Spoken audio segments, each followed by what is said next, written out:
This is an Attitudes Reflection by Kenny Collier from Colorado Christian University.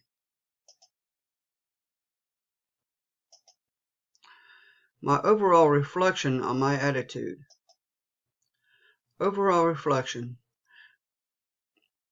Me and my wife invited my daughter to come and spend some time with my wife and a family friend.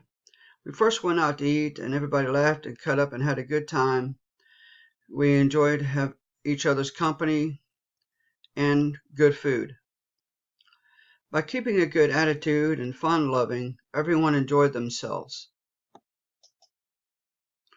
My hypothesis regarding change in attitude.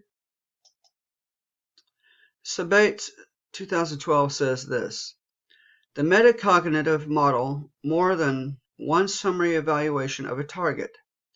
As we are presented with new information about the target, we could alter our attitude.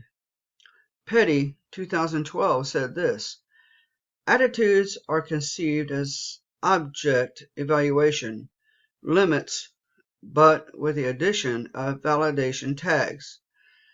So basically our attitude, our personal attitude when we are around others, can really come to a point where it will change others' attitudes. For instance, if I'm in a good mood when others are around and everybody's laughing, joking, having fun, it's a positive thing.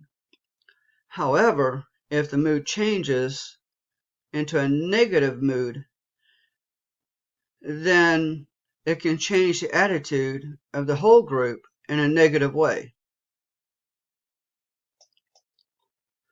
Functions of attitudes.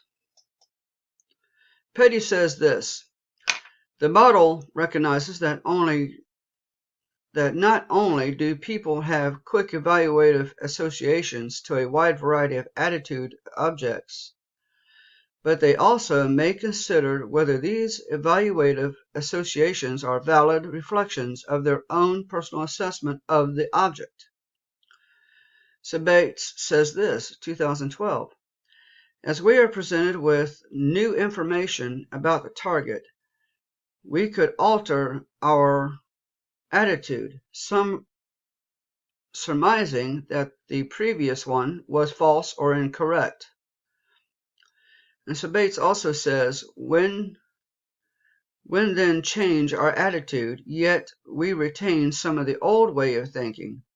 This results in the possibility of varying attitudes toward the target, each dependent on the strength and the association we make.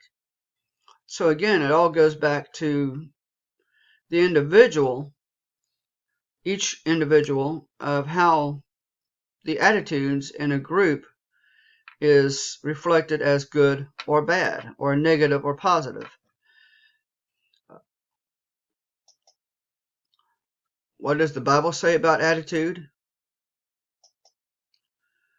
Philippians 2:5 says, have this attitude in yourselves, which was also in Christ Jesus. So we should have the attitude of Christ around whoever we're around, good or bad. Philippians 2:14 says, do all things without grumbling or disputing. So we should keep a positive attitude according to Philippians 2:14 at all times. We shouldn't be grumbling or disputing about anything. We should have peace and harmony with not only with one another, but around the world also. Ephesians 6:7 says, with good will render service as the Lord and not to men. So whatever we do is a reflection of the Lord. And we should always keep a positive attitude because we're doing things unto the Lord and not unto men. Colossians 4:2 says, devote yourselves to prayer, keeping alert in it with an attitude of thanksgiving. So we should be having an attitude of thanksgiving no matter what the circumstances may be.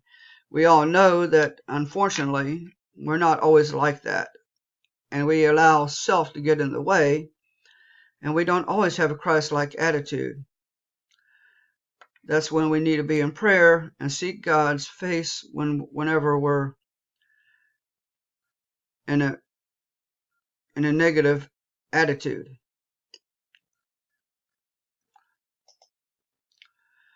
This concludes my presentation on attitudes. I thank you for listening and watching the presentation. I hope you learned something, and I thank you and have a great, blessed day.